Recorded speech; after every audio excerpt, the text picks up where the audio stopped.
Hey, what is up, motos? It is TCCrew here with a new video for you. Welcome to part 7 of What If Deku Was a Viltrumite. I just wanted to greet you guys by just saying, sit back and relax, you're in for a treat. So we begin.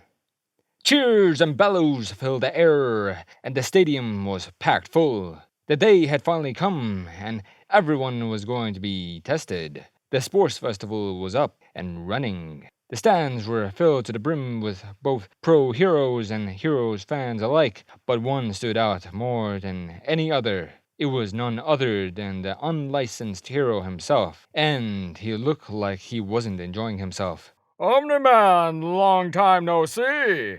A proud and booming voice then said, prompting the unlicensed hero to look and see who it was. It was none other than All Might, and his trademark smile made for the perfect contrast to Omni-Man's expression. Oh, it's you, All Might. Nolan responded, sounding unamused and maybe a little annoyed. The blonde hero was confused by this tone of voice, because Nolan is usually a very friendly person. Now, however, it seemed as if there was something that was bugging him. I don't mean to intrude, but is everything alright? You look like you don't want to be here. Aren't you excited to watch your son's performance? All Might asked, his booming voice showing a clear hint of concern. Nolan just sighed upon hearing this as he answered by saying, I'm fine, I just don't see the point in any of this. Why should Izuku participate when he clearly is leagues above everyone else? with a voice that showed his annoyance more prominently. All Might was once again thrown off by this. He had expected Nolan to be more excited, but he clearly wasn't. He was so convinced that his son would win that he couldn't bring himself to enjoy being here. Nolan maybe had a good reason to think this way. Izuku was very powerful after all, but All Might still thought that he looked down upon everyone too much.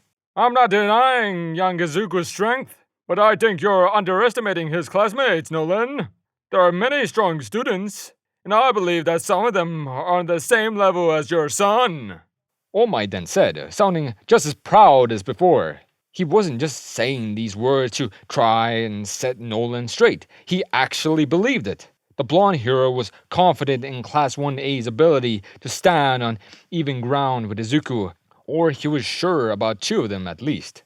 Nolan's expression went from one of unamusement and annoyance to one of pure confusion as he looked towards All Might and said, Izuku and his classmates being on the same level? That has to be the funniest joke you have ever since, well, ever. with a voice that both mirrored his confusion and made a mockery of All Might's previous statement. All Might was even more shocked to hear Nolan say this. To him, the idea of anyone being just as strong as Izuku was laughable. He didn't even think before saying it.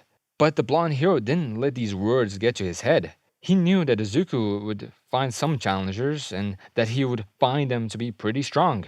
He was pretty sure that someone could match the green-haired boy unless it turned out that Nolan's arrogance had been for a good reason. Meanwhile, the students of Class 1A were in the locker rooms. Some were happily conversing, some were preparing themselves, and some were just being completely silent. Among those silent ones were Izuku, sitting on a chair next to a table by himself. It wasn't that he was nervous or he needed any preparation, he was just trying to abide his time in peace. Hey, Midoriya. A voice then called out, disturbing the so-called peace that the green-haired boy was enjoying. Izuku turned towards the speaker, seeing who it was. Need something, Todoroki? The green-haired boy asked, his voice and expression being neutral as he remained in his seat. These words brought the attention of everyone in the room as Todoroki stared Izuku down. I acknowledge your strength. Only a fool wouldn't do that after seeing what you did at the USJ. You're also Omni-Man's son, so you are indeed a formidable foe. But that is just another reason for me to defeat you. The bi-colored teen said, his voice being as cold as ice. Most reacted to this in a strange way because it sounded like Todoroki was challenging Izuku. Sure, the entirety of class had more or less already done so, but that was more like a friendly challenge between comrades and sportsmen. This, however, wasn't a friendly challenge. It was an outright declaration of war. The green-haired boy didn't even blink after hearing Todoroki's words, as he responded by saying, If you want to declare war, you're too late. Your fellow classmates have already done so. With the same neutral voice, the bicolored teen looked unaffected as he said, I know that, but this is different. They're claiming that they will try to defeat you, but I won't try. I will defeat you, Midoriya. with a voice that was far more intimidating than before. Izuku was once again unaffected as he rested his elbows on the table and closed his eyes. Everyone was shocked by this action. It wasn't just that Izuku didn't seem to care about Todoroki's declaration. It looked like he was trying to sleep. The bicolor teen was shocked by this as he said, What? Don't you have anything to say? with a voice that was a mixture between the shock and the previous cold. Izuku clearly heard Todoroki, but he didn't give an answer. He just remained silent and his eyes were still closed. This action just made Todoroki furious as he shouted, Answer me, you! but that was immediately caught off by the sound of a loud slam. Everyone turned their heads only to be both shocked and horrified when they saw what it was. It was the table. It had been broken completely. They all wondered what had caused it, but they already knew the answer to that question. Everyone's expression turned to Izuku, who hadn't changed his position at all. His arms were in the air, as if his elbows were resting on an invisible table, making them all realize that he must have broken the table with nothing but a push from his elbows. They noticed how his eyes were open now, and in them they could see nothing but pure annoyance. Todoroki was speechless by this sudden turn of events, as his eyes were locked onto Izuku. He then watched as the green-haired boy got up from his seat for the first time since they got here, before he began floating towards him. Izuku was just mere centimeters away from Todoroki now, his expression being cold as he hovered just 1 centimeter over the ground. Then he said, Keep babbling your nonsense, you multicolored ant. It'll just make it more satisfying to crush you. with a voice that showed clear disdain for the person in front of him. Everyone hearing this was once again stunned, for it was not like the Izuku they knew. He's usually very friendly, but now he was different. He was cold and arrogant, looking down on his opponent. Class 1A were very confused by this situation, but some of them came to a horrifying conclusion. They haven't known each other for that long, so they wouldn't tell if someone was behaving as they always do or not. This left them with an equally horrifying probability. Since they don't actually know how Zuko normally behaves, they can't fully say that they know him. The friendly side of him could just be a mask that he puts on, while behind him lies his real and arrogant behavior. This, coupled with how strong he is, makes him even more terrifying, maybe even comparable to a villain. The class was then told to enter the arena for the opening ceremony, which was followed by a short speech from Izuku. After that, the first game was announced, and it was an obstacle race. Nolan kept his eyes on his son, watching his every move without showing any expression. Well, I wish the best luck to your son! All Might then said, breaking the silence between them. Nolan barely reacted to this as he turned to look at the blonde hero, only to be caught off guard. All Might was holding his hand out for a handshake, his smile being just as bright as before. Nolan was surprised by this, and for a second he didn't know how to react. But eventually he gave in by shaking the blonde hero's hand and saying, Luck won't affect the results. He wouldn't need it even if it did. Izuku's victory is set in stone, with or without luck. with a voice that was a little more friendly than before. All Might had gotten used to Nolan's behavior by now, as he smiled even more while saying, We'll just have to wait and see what happens. with his usual proud voice. Nolan didn't respond to this, he just took it. He still firmly believed that Izuku would win, but he also knew that All Might would never admit that Izuku had no way of losing. The two then turned their attention back to the students, watching them all prepare themselves. Nolan's eyes were still locked onto Izuku, trying to see what he would do. The green-haired boy was calm and neutral, to what was almost an alarming degree. He stood there with his eyes closed, looking like he didn't care to prepare himself, and waited for the race to start already. The arena was filled with a thick and deafening silence, so dense that it felt like it lasted for hours, until it was suddenly broken when President Mike shouted, Start! The students didn't stop to think after hearing this, as they all rushed ahead in a wild hurry. They all ran through a corridor, only to realize that it was too cramped. As everyone got stuck and struggled to break themselves free, Izuku remained still without reaction. All Might wondered what the green-haired boy was doing, for it looked like he wasn't even going to compete. Nolan, on the other hand, knew exactly what Izuku was doing. It may have looked like he wasn't paying any attention, but that couldn't be further from the truth. The green haired boy was fully aware of his surroundings, and he had even foreseen this. He knew that this was going to happen, so he decided to wait instead of getting trapped by the mass of students. That way he could pass through the gate without any form of hassle. Todoroki was one of those who got trapped in the corridor and struggled to get out. He wasn't making any progress. No one was, and it started getting on his nerves. Eventually he had enough and froze the entirety of the hallway, making everyone unable to move. The bicolor team then managed to get through everyone and start to run until he was suddenly knocked over by a powerful gust of wind. It wasn't just him who was knocked over, so was everyone else, even though they were frozen. They didn't know what caused it, but they had an idea when they thought they could see something flying past them at super speeds. Todoroki dragged himself up to his feet before observing his surroundings. Everyone was on the ground, and a thick cloud of dust filled the area. The dust made it hard to see anything that was further away than just a few meters. But despite this, the bicolor teen thought that it could see the cause of this chaos in the distance. It was no more than a speck, but it was enough for him to identify what had caused it. In the distance, he could see a faint green speck, so far away that no one would be able to identify it. He, on the other hand, knew who it was. And that is what frustrated him. He knew who it was, and he just realized that he had just lost to that person by a wide margin. The obstacle race ended by being a battle for second place. For first place had been taken by none other than Izuku. Todoroki clawed his way up to second place, with Bakugo hot on his trail in third place. The remainder of the students dropped in one after another until it had finally ended. Izuku was patiently waiting that entire time, sitting cross-legged while hovering in the air. Well done, Izuku!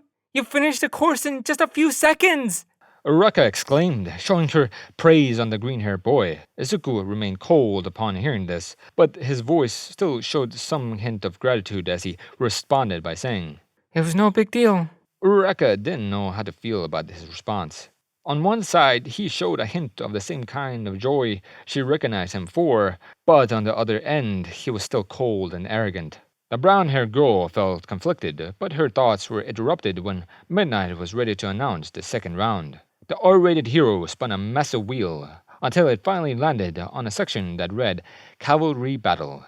The explanation was short and simple. The students would make up teams with a minimum of 2 and a maximum of 4 members. Each team would be given a headband that corresponded to the amount of points that the team was worth, and the game itself centered around taking the headbands from various other teams. The teams with the most points by the end would advance to the third round. Everyone understood the game and began making various different plans until it was announced that the person who got first place in the obstacle race was worth 10 million points. Izuku could feel how everyone stared him down with malicious intent, but he didn't care. To him, they were just another obstacle to overcome. The students were then given time to build their teams, and a lot of people started to swarm over Izuku. This came as a surprise to him, considering that he was the biggest target, but it also made sense when considering the fact that he had shown how powerful he was. Deku, wanna be in the same team? Uraraka asked with a friendly tone. Izuku didn't get to respond until another spoke up. Hi, can I join your team? An energetic voice asked. Izuku turned to see that it was a girl with pink hair, holding some strange gadget in her hands. Midoriya, may I join your team?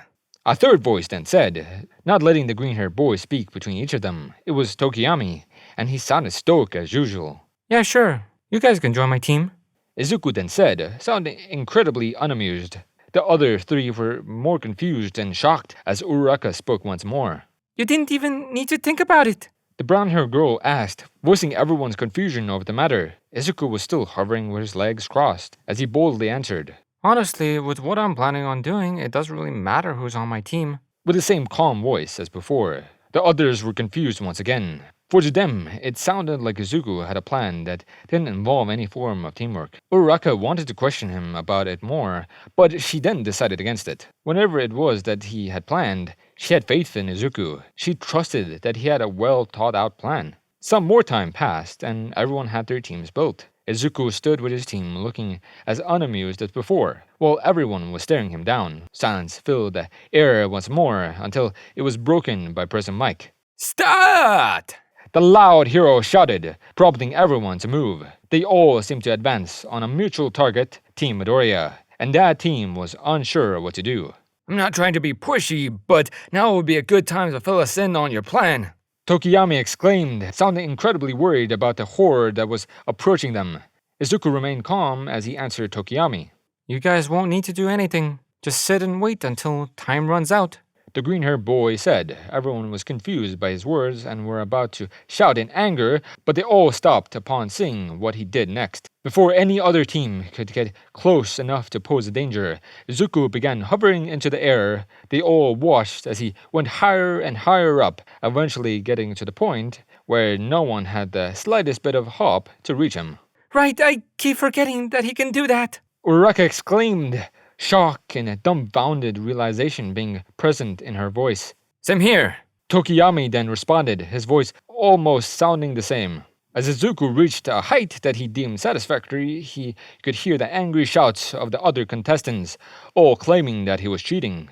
It would seem that Midoriya has taken flight, leaving the rest of his team behind. This looks to be very unfair. And is this even allowed? President Mike asked, his voice booming through the speakers.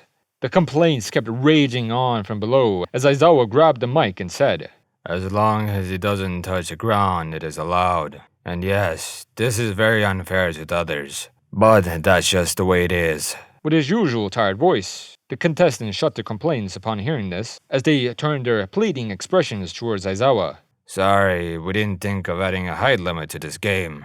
The tired teacher then added, showing no mercy to the students. Everyone gave up on their attempts to defeat Izuku, realizing that he could just wait the time out and get first place. As such, the cavalry battle became a contest for second place again.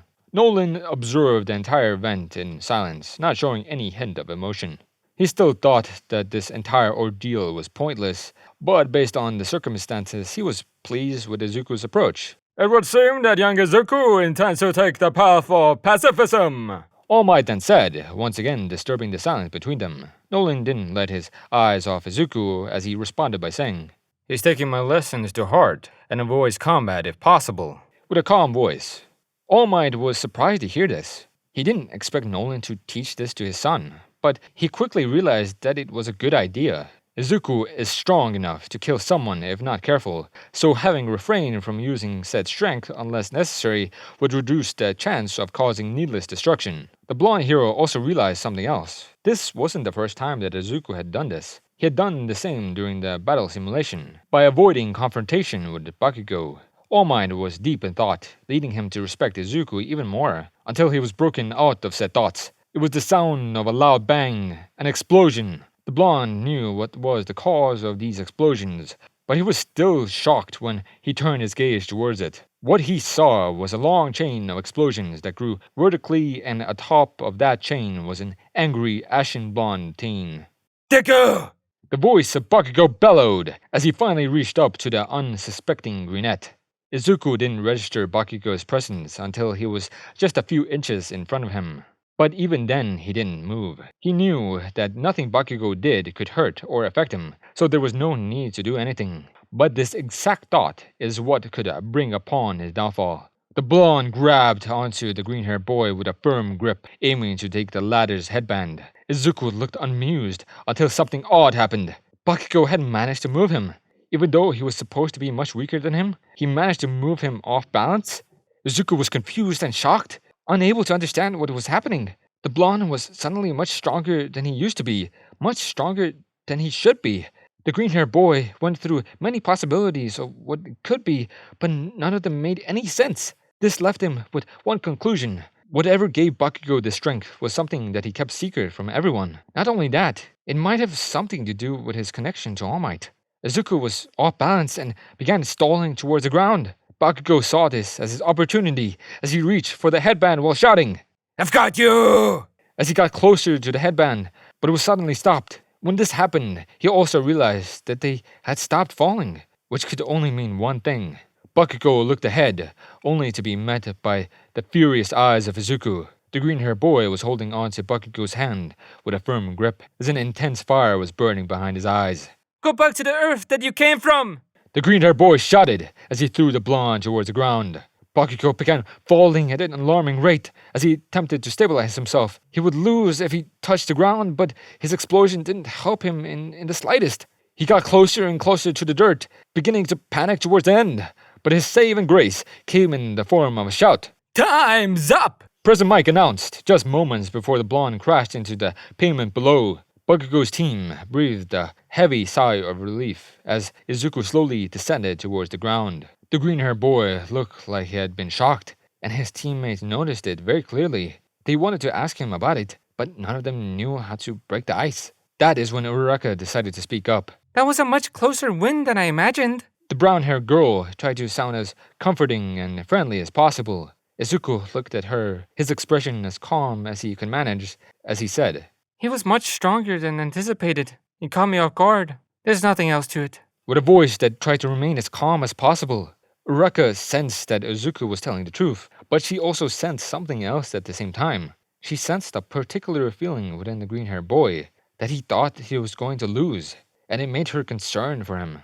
Team Midoriya remained silent for a while until it was broken by someone else who walked up and said, Midoriya, we need to talk. With a cold voice. The green-haired boy didn't need to turn around to know that this was Todoroki, but he wondered what he needed. He didn't decide to object, however, as he followed the bicolored teen out of the arena. All Might was sweating bullets during that entire exchange. He couldn't tell how it was going to turn out, and Bakugo had managed to throw Izuku off balance, and it made his proud smile even wider.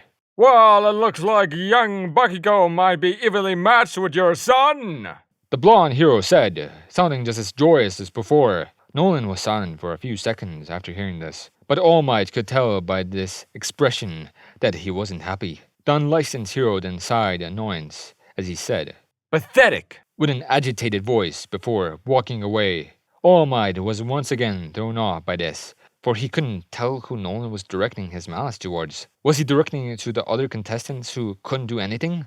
To Bakugo, who ended up being saved by what could be described as divine intervention? Or did he direct it towards his own son for struggling against Bakugo? He really couldn't tell. Thank you all for sticking around, and I hope that you enjoyed. Before you leave, we would just like to let you know that We the Celestials has many other channels for your entertainment and viewing purposes. All the information you'll need is right below here in the description. So feel free to check out all the other incredible projects our team creates. Secondly, on behalf of We the Celestials, I'd like to thank everyone involved in the production of today's awesome content.